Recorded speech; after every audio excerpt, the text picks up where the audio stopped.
Okay, we're back here. Carl's demonstrating how to remove First you pull the pin, and I have a cup to put it in.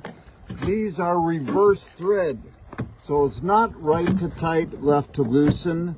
It's left to tighten and right to loosen. So I am taking that off. Be super careful.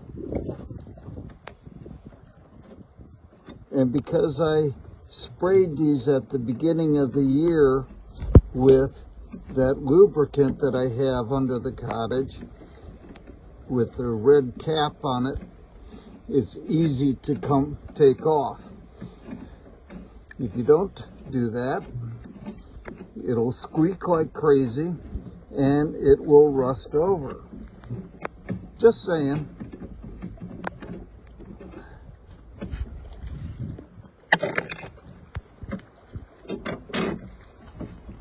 Have a few nuts, okay? Get the washer off.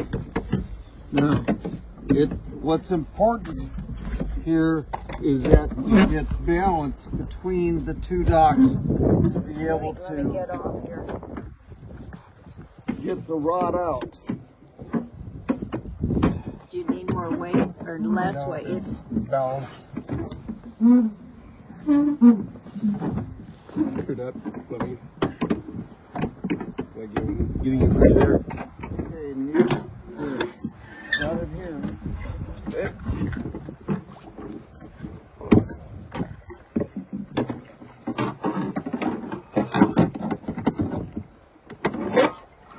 Okay, so now the docks are, the stock is ready to go.